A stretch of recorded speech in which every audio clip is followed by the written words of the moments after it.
uma pequena reflexão agora sobre o que Nossa Senhora disse, né? Sobre Fátima. Ela deseja muito que nós tornemos as suas mensagens de Fátima conhecidas de todos. Por isso pediu os grupos de oração, pediu os cenáculos.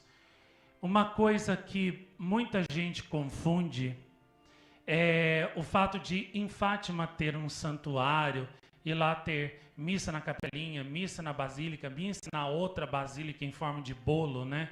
Que fizeram lá de mau gosto, né? Total. Muita gente pode pensar que por a igreja aprovar Fátima, que muito bem, né? Tá tudo certo, né? Deus está contente, está feliz, Nossa Senhora está feliz, está satisfeita com Fátima. Não é bem assim.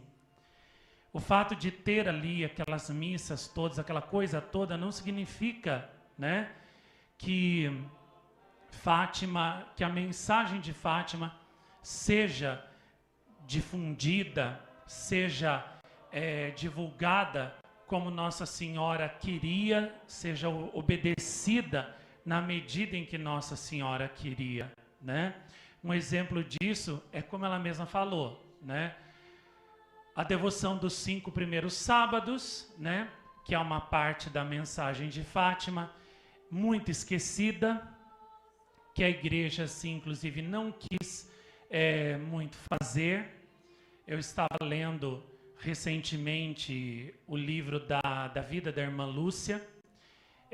Tive que parar devido a uns problemas que aconteceram aqui, atrapalhou toda a minha vida, né? Até as minhas leituras que eu gosto tanto de fazer, não estou tendo nem força, nem condição de fazer, de ler mais, me dói a cabeça, tenho que largar o livro para lá, não consigo ler. Mas eu estava lendo e eu me lembro que uma das partes que eu fiquei chocado foi quando Nossa Senhora apareceu para a irmã Lúcia, com o menino Jesus do lado, e Nossa Senhora tinha na palma da mão um coração com espinhos cravados nele. E o menino Jesus disse à irmã Lúcia: tem pena do coração da tua mãe, cravado de espinhos, que os homens ingratos, gravem essa palavra, ingratos, cravam a todos os momentos nele, sem haver ninguém para os tirar. Tu ao menos, né, vê, ou seja, faça tudo que você possa para consolar o coração da tua mãe do céu. E por isso, diz a todos que eu prometo, que a todos aqueles, né, que durante 5 meses seguidos, no primeiro sábado, se confessarem, comungarem, rezarem um terço e fizerem 15 minutos de companhia à minha Mãe Santíssima, né? Meditando, aí já foi Nossa Senhora que falou, né? Meditando nos mistérios do Rosário, que eu darei a essas almas todas as graças necessárias na hora da morte para a sua salvação, né? E serão queridas por Deus essas almas como flores postas por mim no seu trono a adorná-lo no céu. Mais ou menos isso que Nossa Senhora falou, né? E a irmã Lúcia foi falar com a Madre Superiora. A Madre Superiora dela disse assim, ó, não conte com a congregação para poder divulgar isso. Não conte. Aí ela foi falar com o confessor dela, que era o diretor dela, o superior do convento lá. E ele falou também que não dava, que aquilo ali ia dar muito problema, que a igreja não ia ver com bons olhos aquilo ali, que era uma nova devoção, que não sei o que tem. Botou 1000 impedimentos e empecilhos, né? Que ele ia falar com o bispo, mas que não, aquilo ali não ia ser muito bem visto pela igreja, e ele, assim, tinha medo, então não quis fazer, né? Com muito custo, aquilo ali foi divulgado, pouco a pouco, né? Nos anos 30, nos anos 40, mas foi uma divulgação muito tímida, né? E tem muita gente, inclusive, que vai em Fátima, que até conheci portugueses, né? Que moravam aqui no Brasil, que tinham ido em Fátima E aí eu falava, e vocês fazem os 5 primeiros sábados do mês? Eles falaram, o quê? O que é isso? Falei, mas vocês são portugueses, iam em Fátima, vão em Fátima e não sabem o que é os 5 primeiros sábados do mês? Eles falaram, não, o que é? Aí eu, que não era brasileiro, é que explicava para os portugueses o que eram os 5 primeiros sábados. Então muitos nem sabem o que são os 5 primeiros sábados, né? E muita gente fica pensando assim, mas os padres não gostam que a gente fica confessando todo mês, eles falam que isso é demais, que isso é exagero, é fanatismo, e não sei o que tem, e comungar desagrava o coração de Nossa Senhora, que isso também é bobagem, é fanatismo, é coisa de pastorinho. Nos anos 90 eles falavam isso para as pessoas que iam aqui tentar fazer 5 primeiros sábados. E geralmente na missa do primeiro sábado sempre tinha uma blasfêmia a Nossa Senhora. Então a missa que era para desagravar acabava virando um agravo, uma ofensa a Nossa Senhora. Então o que fazer? Não precisa. A própria Nossa Senhora falou hoje, né? Já que a igreja não quer fazer os 5 primeiros sábados, nunca quis mesmo, então faça você pelo menos, né, no primeiro sábado, um grupo de oração, um cenáculo, né? Reze o rosário em desagravo a Nossa Senhora, depois faça 15 minutinhos meditando em um ou mais mistérios do rosário que ele ensina, o que ele diz, né? Faça depois algumas orações ali espontâneas, né, de desagravo ao coração imaculado de Maria e pronto. Você vai estar consolando e muito Nossa Senhora. E não depende de padre, não depende de igreja, não depende de ninguém para você fazer isso. Você pode fazer aonde você quiser, com quem quiser, a hora que quiser, no primeiro sábado, né? Então, faça. Por quê? Jesus disse à irmã Lúcia, né, que muitos castigos iriam cair sobre o mundo por causa dos pecados cometidos contra o Imaculado Coração de Maria. Quais são? A negação da sua Imaculada Conceição, a negação da sua maternidade divina, a negação da sua virgindade perpétua, a negação da sua assunção em corpo e alma ao céu e o ódio que é incutido no coração das crianças e também dos inocentes contra essa mãe.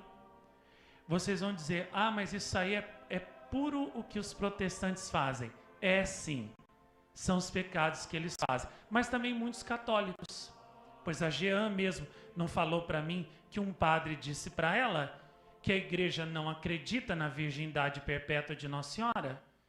A igreja acha que Nossa Senhora e São José tiveram filhos, só que a igreja não fala isso porque o povo vai se revoltar, mas a igreja não acredita. Então, os próprios padres cometem pecados contra o Imaculado Coração de Maria, negando ou não acreditando na virgindade perpétua de Nossa Senhora.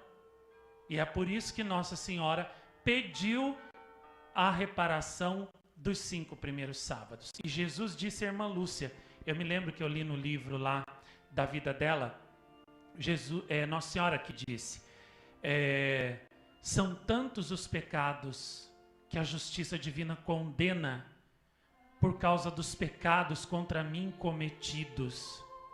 E é por causa disso que eu venho pedir reparação.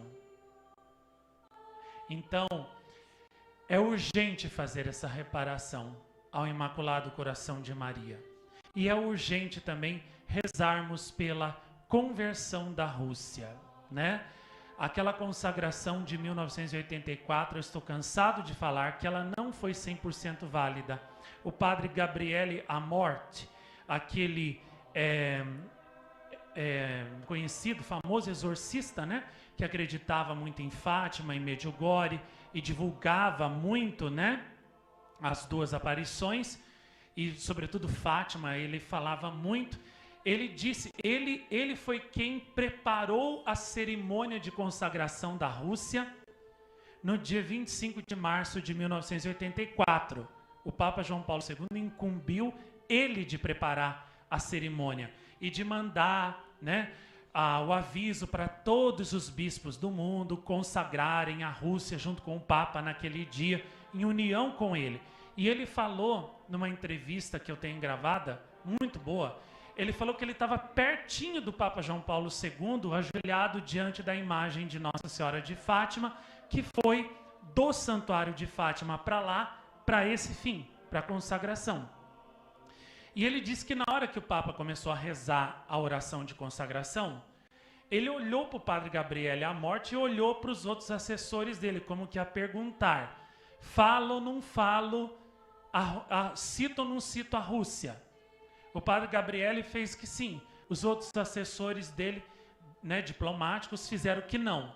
Então, ele não citou a Rússia para não criar um problema diplomático com a Rússia. Ele só, assim, teve a intenção no coração, mas Nossa Senhora foi clara para a irmã Lúcia. A Rússia tinha que ser citada. E todos os bispos também tinham que citar, que consagrar, senão não ia valer, né? Embora não tenha sido do jeitinho que Nossa Senhora pediu, 100%, já falei muitas vezes como Nossa Senhora fez com que o bloco comunista na Rússia caísse, né? Mas isso, muitos países que estavam escravizados pelo comunismo se tornaram livres, mas não quer dizer que a Rússia se converteu. E tanto não se converteu, como ela continuou espalhando o comunismo pelo mundo e financiando o comunismo aqui na América Latina e em outros países do mundo também. Haja vista a Venezuela, né? Os outros países aqui que tiveram governos socialistas comunistas nesses anos aqui, 1990 e 2000, o Brasil também, né? A Internacional Socialista foi quem financiou todo esse movimento de comunismo aqui, né? E o próprio povo também, né? Que cego, por falta de oração, por falta de rezar o rosário, por falta também de ensinamento, né, dos pastores, as ovelhas voltaram nos lobos. Muito bem. Mas a Rússia não se converteu, né? Aliás, ensinados pelos pastores, pelos padres, eles votaram nos lobos, né? Porque os padres mandavam votar nos comunistas nas missas aqui. Eu mesmo vi com os meus olhos, entendeu? O comunismo que lá na China demole as igrejas, que tem até telefone para as pessoas ligarem para os órgãos do governo e dizerem: ó, aqui do lado da minha casa tem católicos, tem cristãos aqui que estão rezando o terço, pode vir prender. Prende a pessoa nunca mais volta. Nunca mais. Ela é mandada para campos de escravos, ou é morta, vai para a prisão, tem a pena de morte, nunca mais volta. China, que persegue os católicos lá, que fuzila cristãos, né? País comunista, e era nisso aí que os padres aqui mandavam votar. O comunismo, que foi quem prendeu São Maximiliano Maria Kolbe num campo de concentração, do qual ele nunca mais voltou. E foi morto com uma injeção de veneno. E antes disso, né, foi muito torturado lá. Foi nisso que os padres mandaram votar. E Nossa Senhora em Fátima, falando que o comunismo, né, era obra diabólica. E aqui também ela falou, né, que o comunismo é diabólico. O comunismo é obra de Satanás. Muito bem, os padres mandando votar na obra de Satanás. Muito bem.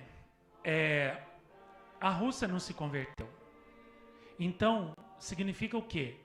Que ou a consagração é feita de novo, e dessa vez certa, como Nossa Senhora pediu, ou então, já que a igreja não quer fazer, e nem vai fazer mesmo, esperar que esse Papa faça justamente uma oração de consagração para Nossa Senhora destruir aquilo que ele defende, porque ele é comunista, né? Esse Papa de agora é comunista. Quando ele era aqui da Argentina, bispo, ele era comunista. Ele sempre defendeu o comunismo. Então ele nunca vai fazer uma oração para destruir aquilo que ele ama. Então é inútil esperar pela igreja. Então o que nós temos que fazer? O que Nossa Senhora falou hoje. Os leigos têm que salvar então o mundo. Como? Rezando pela Rússia.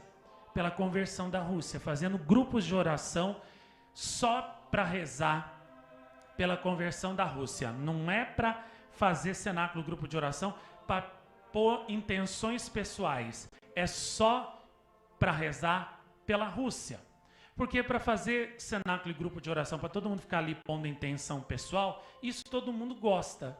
Agora, fazer cenáculo e grupo de oração só para rezar por intenções de Nossa Senhora, como a conversão da Rússia, aí ninguém quer, né? Aí ninguém quer rezar. Então é isso que Nossa Senhora está pedindo, que a gente faça grupos de oração para rezar só pela conversão da Rússia, desse país que espalhou o comunismo pelo mundo inteiro, né? Graças aos rosários meditados que eu fiz, horas de oração e ofereci a Nossa Senhora, ela tirou o comunismo do poder aqui. Mas ele está querendo voltar e já está agitando o povo, fazendo manifestações, passeatas para tirar o nosso presidente, né, que é de direita, o único de direita. O único de direita. E que inclusive foi aos pés dela, né, lá em Aparecida, na imagem milagrosa dela, para rezar e pedir a bênção dela e consagrar o seu governo a Nossa Senhora. Porque ele já sabia que os inimigos iriam lutar contra ele e fazer de tudo para derrubar e tirar ele. E já estão começando. E até a propósito, vendo a situação do Brasil essa semana, né? Eles estão assim se movimentando para derrubar o nosso presidente e fazer o comunismo voltar ao poder. Eu fiquei muito preocupado. Eu já estava doente, fiquei pior do que eu estava. Foi estresse sobre estresse. Porque as pessoas só pensam na sua vidinha, na sua barriguinha. Comeu um prato de comida no almoço, tá com a pança cheia, o resto que se dane. Mas eu não sou assim. Eu não penso só em mim, eu penso no todo. Eu penso no mundo. Eu penso no Brasil, eu penso em todo o mundo. Eu penso no que será do Brasil, no que será do mundo. O que será de todas essas milhões de almas que estão em jogo e que o demônio quer prender nas suas garras. Como salvar toda essa gente? E aí, vendo o perigo de o comunismo voltar de novo aqui, né, e sentar na cadeira presidencial, eu pensei, só as lágrimas de Nossa Senhora podem salvar esse país. Só elas. Eu me lembro que teve vezes que eu estava assistindo sessão da Câmara dos Deputados, onde eles estavam votando leis totalmente comunistas. E eu começava a rezar o terço das lágrimas, nitidamente eu via como eles não conseguiam articular os argumentos deles. Nossa Senhora confundia a mente deles de uma forma que eles não conseguiam nem falar direito lá. E aquelas leis comunistas que eles estavam tentando votar, ou eram derrotadas, né, não eram votadas, aprovadas, ou então se eram, tinha assim atenuantes, né? Elas eram depois atenuadas mais para frente. E eu lembro várias vezes assim que eu ficava rezando o terço das lágrimas e assistindo aquelas sessões que duravam às vezes 2, 3 horas de votação, e eu rezando sem parar o terço das lágrimas, e Nossa Senhora fazia alguma coisa acontecer naquelas votações, que ou eles não conseguiam votar aquelas leis comunistas, ou então se votavam, partes delas eram tiradas, não era aprovado 100%.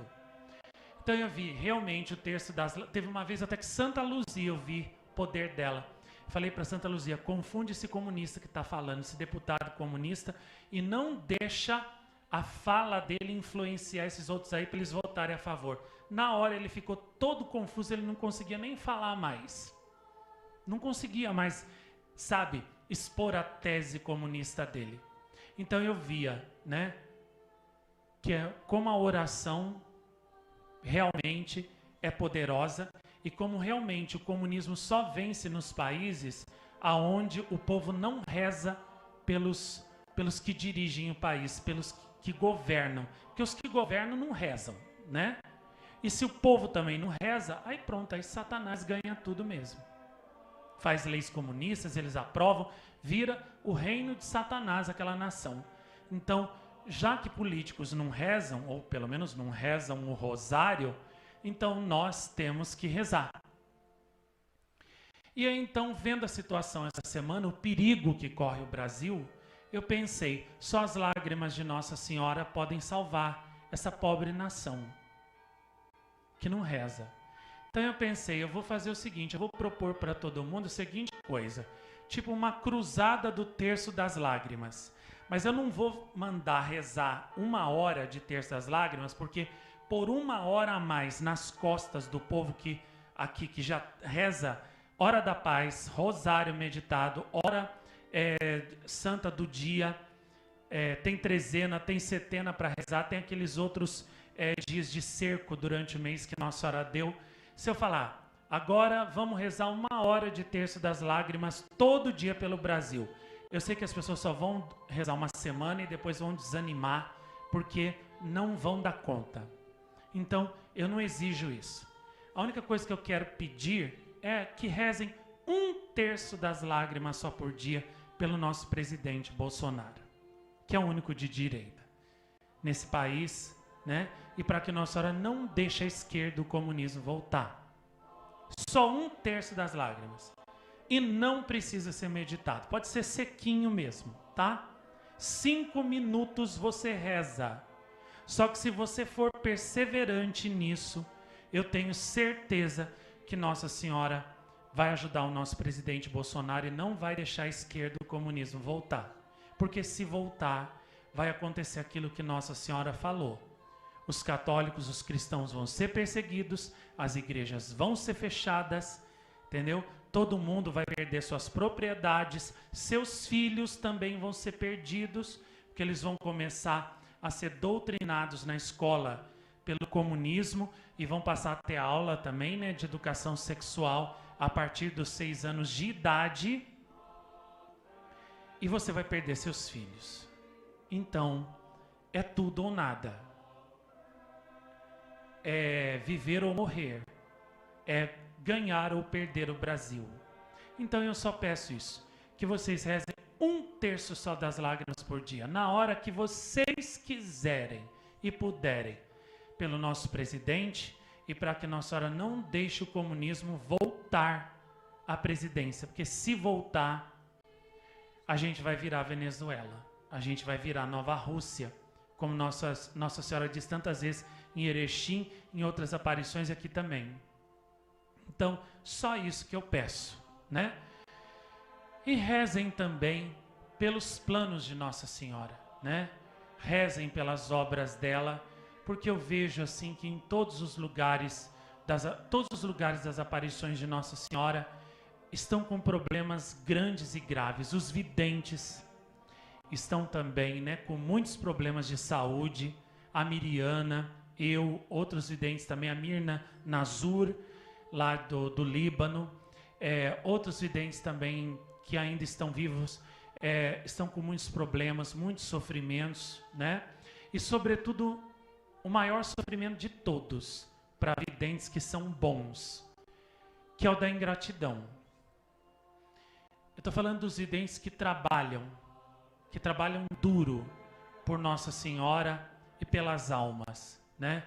Que se doam, que se desgastam, que dão o sangue para salvar as almas, que trabalham noite e dia pela salvação dos outros. Porque tem videntes que não trabalham, né? Tem vidente que só fica assim no YouTube falando coisa lá, entendeu? Trechos decorados da Bíblia, um lelele, um trololó que dá até sono, não grava um rosário meditado, não faz um filme para Nossa Senhora, cuida só da vidinha deles, e filhinho deles, e filhinha, e coisinha da vidinha pessoal deles. Eu não estou falando desses aí, né?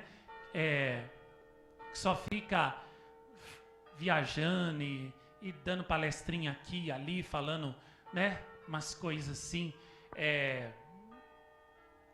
Estou falando disso aí, estou falando vidente que sua, que trabalha duro, realmente, que produz coisas que verdadeiramente fazem o povo rezar, fazem o povo se converter, fazem o povo se santificar, fazem o povo realmente se tornar um povo santo para Nossa Senhora. Eu estou falando desses. Esses que realmente assim dão sangue pela causa de Nossa Senhora e pela salvação dos outros. Esses aí estão sofrendo terrivelmente, né? A ingratidão, que como Nossa Senhora falou, é uma espada que fere profundamente o coração desses videntes. Por quê? O tamanho da dor da ingratidão é equivalente ao tamanho do amor empregado pela pessoa no fazer o bem ao outro.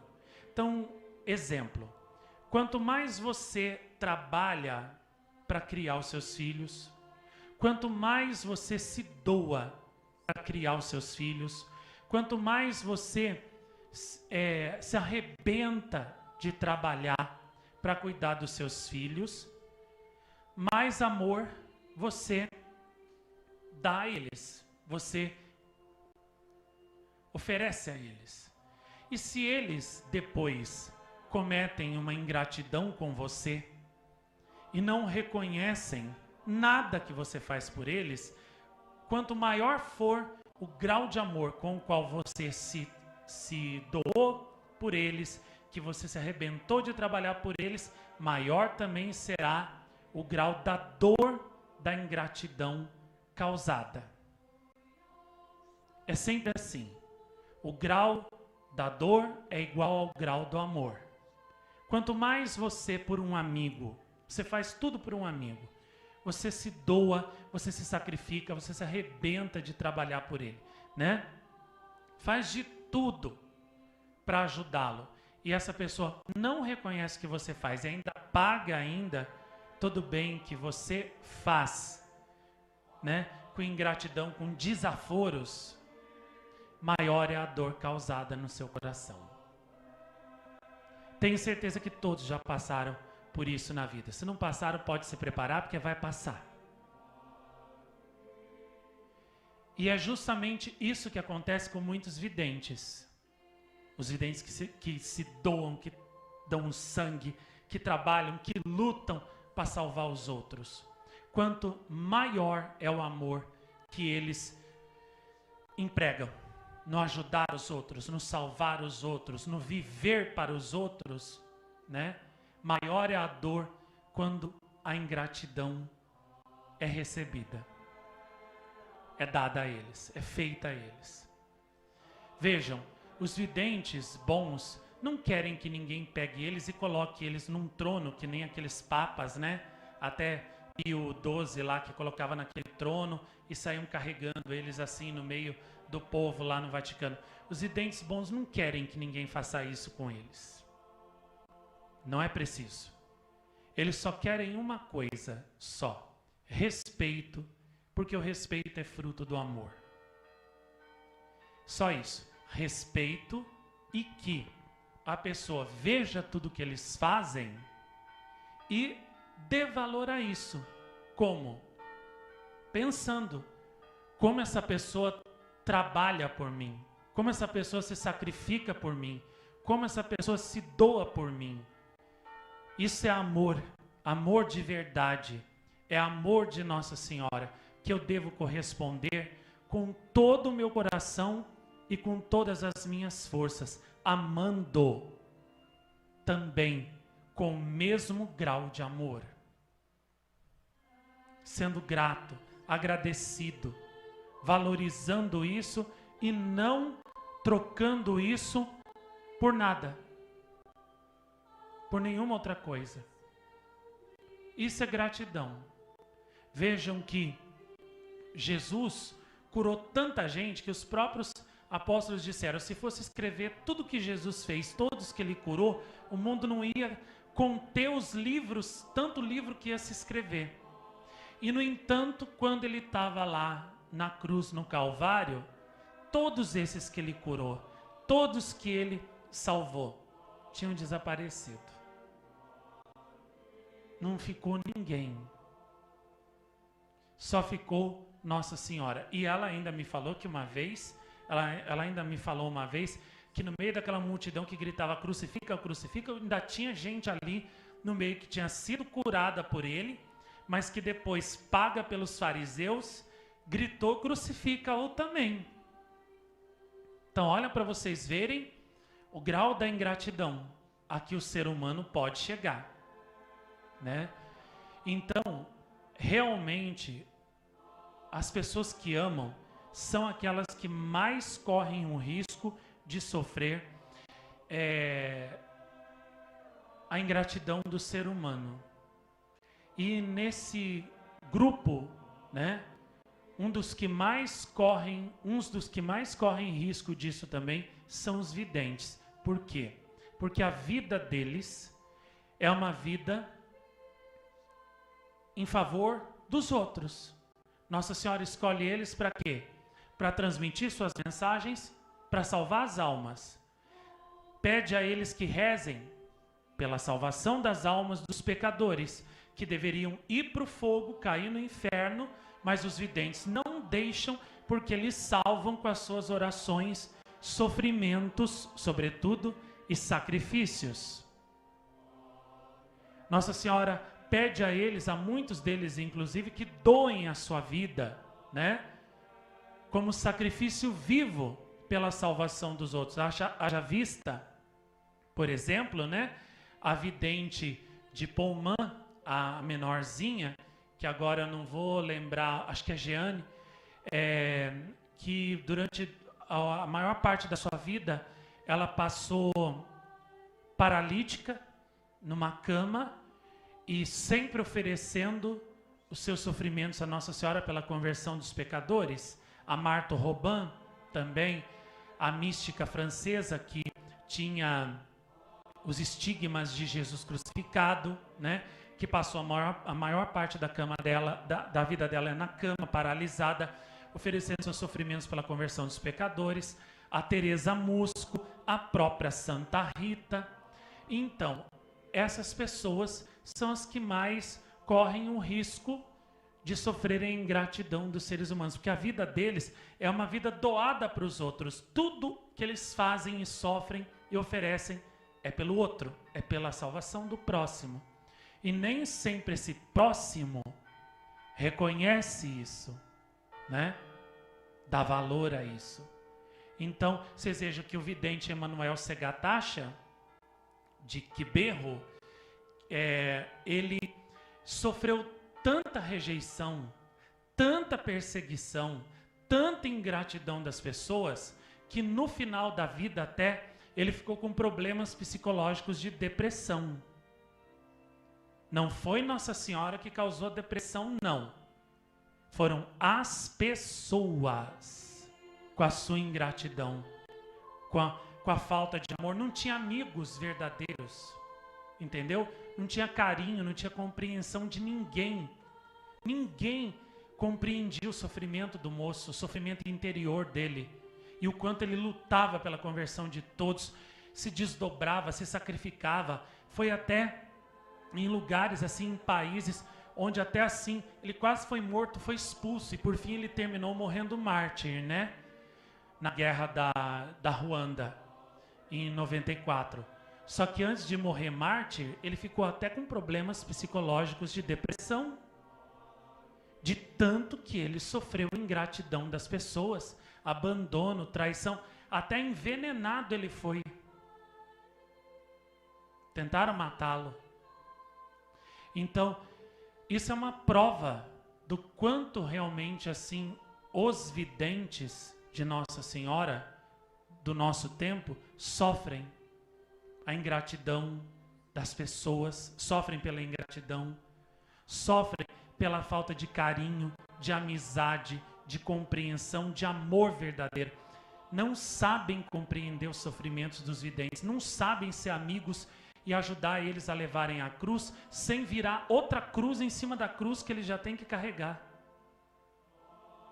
Não sabem amar, se doar por amor a eles, entendeu? É sempre exigindo, exigindo, cobrando, cobrando, querendo algo, entendeu? Ou então aquela indiferença.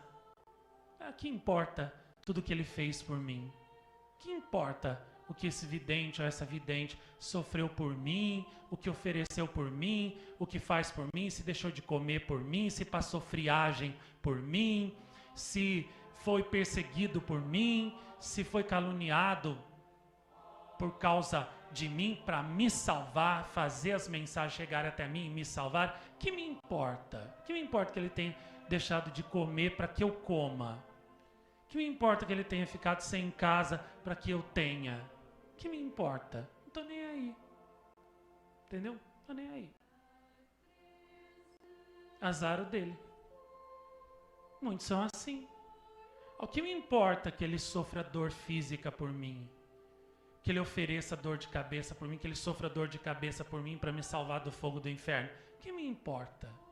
Que me importa que esse vidente tenha problema na perna, dor na perna, problema no joelho, que tenha até estigmas e não se levante da cama, ou seja, paralítico, que nem a Alexandrina de Balazar tenha aceitado a ficar presa a uma cama para o resto da vida e oferecer aquele sofrimento por mim? Que me importa?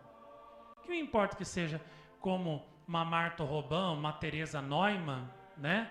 Que tenham aceitado sofrimentos físicos tão grandes, né? Para salvar as almas, para me salvar. Que me importa? Eu não estou nem aí. Muitos são assim.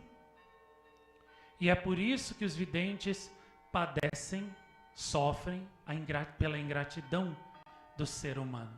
Você vai falar: ah, mas isso não é só com eles. Quantos pais hoje em dia também sofrem ingratidão dos seus filhos? Quantos patrões sofrem pela ingratidão dos seus empregados, a quem eles deram emprego, salário e uma vida digna, sustento para suas famílias, e eles não reconhecem nada, não agradecem nada, depois que saem, vão, põem o patrão na justiça no pau para querer indenização que não merecem. Quantos patrões sofrem isso? Eu sei, você não precisa me dizer, porque de sofrer ingratidão eu sou campeão. Eu não só vi, como eu sofri muitas e muitas vezes esse tipo de ingratidão. Eu sei, mas eu estou falando aqui de uma ingratidão que é muito pior, que é a ingratidão de filhos para pais, de empregados para patrões,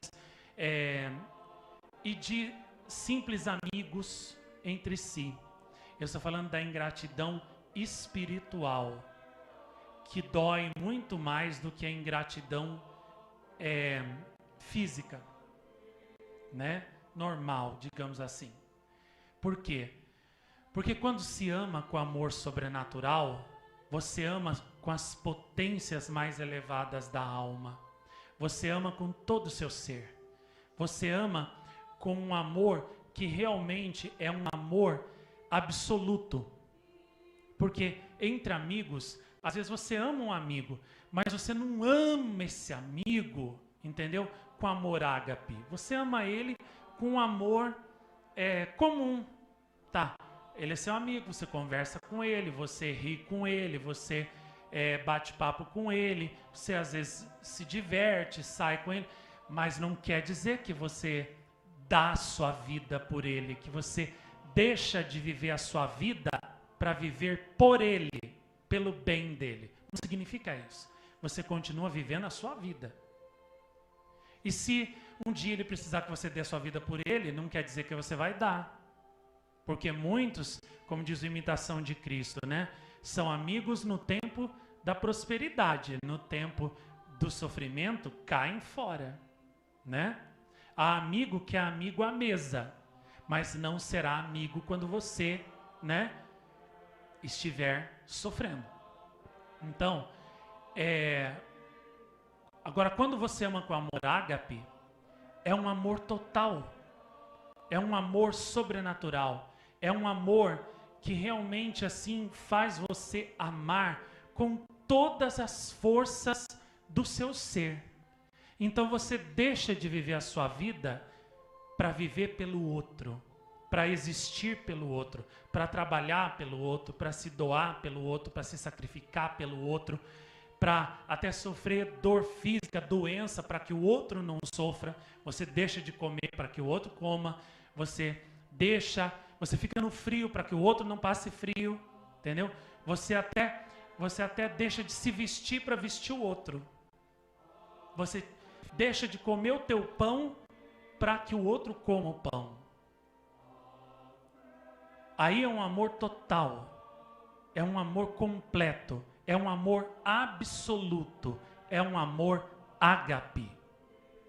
Então faz com que a pessoa ame com todas as forças do ser dela. Aí realmente é um amor com todo o coração, de toda a mente e de todo o ser da pessoa. E é por isso que a ingratidão a este amor provoca uma dor muito maior que a simples ingratidão de um amigo comum pelo outro, entendeu? Por quê? Por que não dói tanto assim? Porque também a pessoa não se doou tanto assim ao outro. Ela era amigo de conversar com o outro, bater um papo aqui, um papo ali, até se divertir junto, etc., trabalhar junto, até tudo bem. Mas não quer dizer que aquela pessoa deixou de viver a vida dela para viver pelo outro, para se sacrificar pelo outro, doar pelo outro, trabalhar pelo outro, fazer tudo pelo outro. Não significa isso. Então a ingratidão recebida até nem dói tanto. Agora, quando é uma ingratidão feita a alguém que se doou completamente, que deixou de viver a própria vida para se dedicar a trabalhar pelo outro, deixar até, de comer para que o outro coma, passar frio para que o outro não passe, passar até fome para que o outro não passe, aí realmente é uma ingratidão realmente enorme, que causa uma dor, uma ferida enorme. Então essa ferida que é causada no coração dos videntes hoje em dia, dos bons, daqueles que realmente se doam, se sacrificam a vida, deixam de viver a própria vida para poder viver em função dos outros, para salvar os outros, para se doar pelos outros, para poder fazer os outros viverem, chegarem ao céu. A dor da ingratidão causada a esse tipo de vidente realmente é muito grande. Quando eu li no livro do Segatacha, não foi no livro dele não, foi em outro lugar que eu li, nem me lembro onde é que foi, que ele ficou com problemas psicológicos antes de ser martirizado, de tanta ingratidão, de tanta perseguição das pessoas. Eu entendi, entendeu? Entendi o que ele sentiu, porque eu também já senti isso na pele, e realmente é um grandíssimo sofrimento que infelizmente as pessoas não entendem. Realmente só Nossa Senhora que acho que vai entender o que um vidente sofre.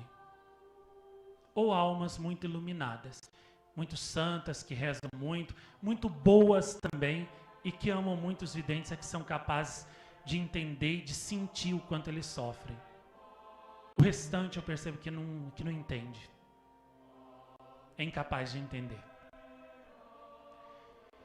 E é por isso que precisamos rezar por eles, Rezar em primeiro lugar, porque sem uma grande força de oração, o peso da cruz vai ser tão esmagador que eles não vão aguentar. Sobretudo porque eles também não têm com quem desabafar.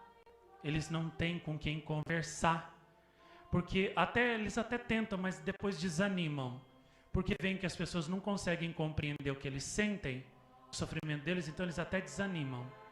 Eles não querem mais contar, daí eles preferem então se fechar, Preferem se esconder no cantinho deles, como pássaros, Os pássaros, quando são feridos, eles se escondem no ninho para morrer.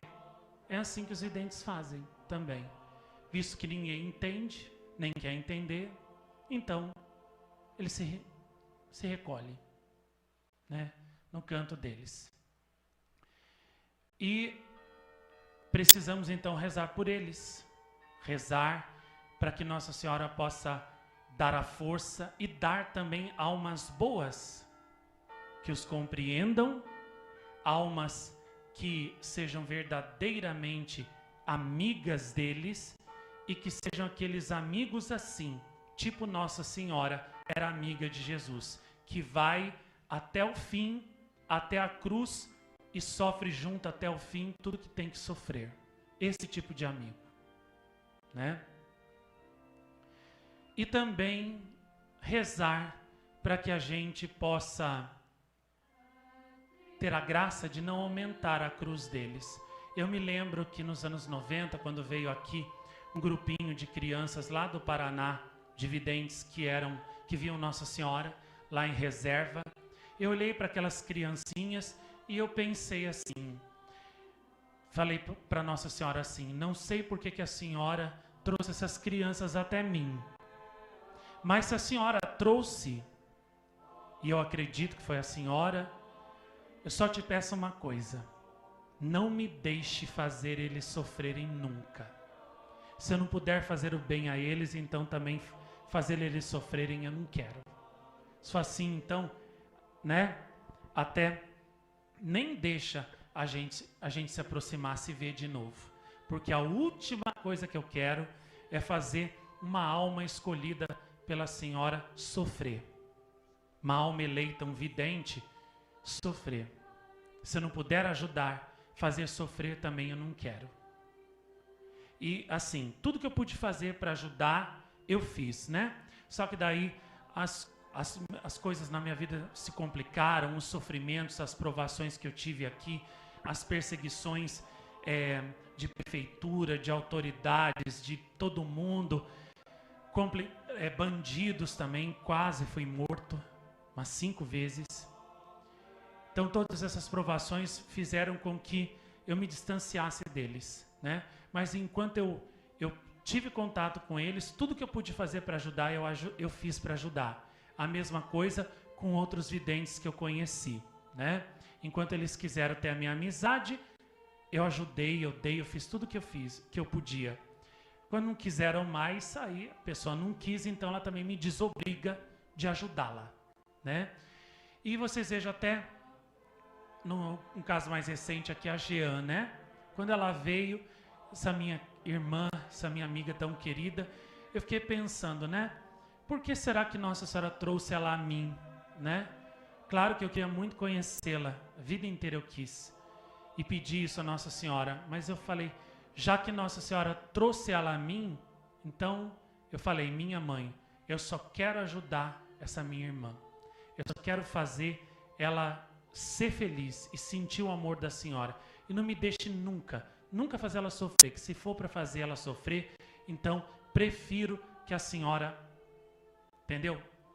Não deixe mais nem ela vir aqui, que a última coisa que eu quero no mundo é fazer alguém sofrer por minha culpa. E graças a Deus minha consciência está tranquila, porque eu sei que tudo que eu podia fazer por ela, para ajudá-la, eu estou fazendo, divulgando os CDs dela, ajudando ela em tudo que eu posso, ela pagar também o que ela devia do CD de Nossa Senhora, agora já terminou, eu vou juntar um dinheiro para poder ajudar ela a gravar um novo CD com as músicas dos santos, que eu tanto quero ver ela cantando, né? Eu vou ajudar na medida do possível, fazer de tudo para ajudar, né? E falei para ela domingo passado, olha, vou continuar te ajudando, tá? Conseguimos sair dessa, né? Do que você devia do CD de Nossa Senhora, isso aí já acabou, né? Esse problema. Você está mais feliz, estou vendo que você está com o seu rosto mais leve, mais tranquilo, né? Porque esse problema já acabou, ninguém mais agora vai poder te processar, fazer nada contra você, porque você não está devendo. Acabou. E agora eu vou ajudar você a fazer o seu novo CD. E tudo que eu puder fazer por toda a minha vida, enquanto você quiser minha amizade, eu vou te ajudar, né? Então, eu sempre pensei assim, se for para eu fazer alguém sofrer, então é melhor que Nossa Senhora, entendeu? Nem deixa chegar perto. Sempre foi assim, com os videntes principalmente, né? Quando eu conheci certos videntes, eu pedi para Nossa Senhora, não me deixe fazer eles sofrerem. Se eu não puder ajudá-los, então, pelo menos fazer sofrer, não deixe não. Porque a última coisa que eu quero é fazer uma alma eleita pela senhora sofrer por minha culpa. Isso eu não quero. E graças a Deus, eu nunca fiz assim ninguém deliberadamente sofrer. Nenhum deles. Então, nós temos que rezar pedindo isso para Nossa Senhora, pedindo que Nossa Senhora coloque pessoas boas do lado dos videntes, mas boas de verdade, não de fachada, boas de verdade, daquele tipo de amigo Davi e Jonatas, né? Que tinham uma amizade tão grande um pelo outro, né? Um amor tão grande um pelo outro, que quando Jonatas morreu, o rei Davi chorou e disse assim: ah, Jonatas, né? A sua amizade, o seu amor era muito melhor que o amor das mulheres. Por quê? Porque Jonatas amava Davi com esse amor total, completo. Jonatas amava Davi com todas as suas forças, tudo que ele podia fazer por Davi, ele fez, salvou a vida de Davi, quando ele ficou sabendo que o pai dele, o rei Saul, queria matar Davi. Jonatas foi, avisou Davi, salvou a vida do rei Davi para que ele fugisse, né? E tudo que Jonatas tinha de mais precioso, a espada, um manto de príncipe, tudo isso ele deu para Davi, como querendo dizer, olha, eu amo você mais do que a mim mesmo, por isso eu te dou aquilo que eu tenho de mais precioso, até o meu manto de príncipe, que não se dá para ninguém, eu dou para você. Então era um amor, entendeu? Que a humanidade nem consegue compreender. Mas existem almas que chegam a esse amor, que têm esse amor. São almas assim que os videntes precisam, para ajudá-los a levar a missão, a cruz até o fim. É de almas assim. Não de almas que ficam, entendeu? Assim, querendo que os videntes dê tudo, faça tudo só, entendeu? E também quando, às vezes, não é do jeito que quer, se rebela, se revolta, briga, não sei o que lá. Não, os videntes não precisam de pessoas assim, não. Eles precisam de pessoas que sejam como Jonatas era para o rei Davi. É o exemplo, assim, mais bonito, mais certo que eu vejo, para qualificar como a gente deve ser para com os videntes. Eles precisam de amigos assim. Eles precisam de companheiros assim, né? Então vamos rezar por isso. Rezar pela perseverança deles, né? Eu lembro quando eu li lá que o vidente Segatacha até ficou com problemas psicológicos, depressão, de tanta ingratidão que ele recebeu das pessoas. Eu pensei, né? Que pena, Emanuel Segatacha, que eu não te conheci. Porque se eu te conhecesse, eu ia fazer de tudo, mas de tudo, para te confortar, te consolar, te ajudar e fazer você feliz. Eu iria compensar toda a ingratidão das pessoas para com você. Eu iria amar você por todos aqueles que não quiseram te amar e iria te ajudar ao máximo por todos aqueles que não quiseram te ajudar. Foi uma pena nós sermos de continentes tão distantes, né? E não ter te conhecido. Mas, paciência, né? Nossa Senhora, pelo menos lá no céu, pelo menos um dia, se eu for para o céu, eu quero dizer tudo isso para você lá. O quanto eu sou reconhecido a tudo que você fez, não só pelo seu país, pela salvação do seu país, mas pelo mundo inteiro. Por você ter aceitado, inclusive, né? Morrer mártir de um modo cruel e oferecido a sua vida pela salvação da humanidade. Lá no céu, eu quero te agradecer por isso. A mesma coisa o Maximino. Quando eu li que ele morreu à míngua, ninguém dava emprego para ele, porque os bispos mandaram todo mundo fechar as portas para ele, e ele morreu de fome, morreu de tuberculose à míngua na rua. Eu chorei. E eu falei, Maximino, que pena que eu não fui do seu tempo e que eu não te conheci. Porque se eu fosse, eu iria fazer de tudo, mas de tudo, para te ajudar, para te apoiar. Você não iria morrer na rua, não. Eu iria levar você para minha casa, eu iria cuidar de você, E o que eu comesse você ia comer, o que eu vestisse você ia vestir, o que eu tivesse você ia ter também, tudo que fosse meu ia ser teu, e eu não ia deixar você morrer de fome à míngua na rua, não. Não ia. E eu ia te amar por todos que não te amaram. Iria te ajudar por todos que não quiseram te ajudar. É uma pena que eu não fui do seu tempo e que você teve que morrer assim, de uma forma tão injusta, tão cruel. Mas fica sabendo que eu sou grato a você, por tudo que você fez, por tudo que você sofreu, não só por mim, mas por toda a humanidade, porque eu sei que você oferecia por nós. No céu, eu vou te agradecer por isso. E aqui na terra eu vou honrar você, tornando você conhecido, amado por todos, e assim o amor que não te deram em vida, eu vou fazer todos te darem agora que você está no céu. Então, eu sempre quis fazer isso com os videntes. É isso que eles precisam. É de almas que os compreendam, que os amem assim, né? Tem videntes, como eu disse, que tem os estigmas, que até aceitaram enfermidades físicas para poder oferecer pela conversão dos pecadores. Isso faz eles sofrerem muito, é verdade. Eu sei por experiência própria. Mas isso não é o maior sofrimento. A doença do corpo não é ainda o maior sofrimento. O maior sofrimento ainda é a ingratidão. Porque isso é que deixa a maioria dos videntes doentes. Doentes do coração. Doentes da alma. Da mente deles. Entendeu? E é por isso que a gente precisa rezar por eles.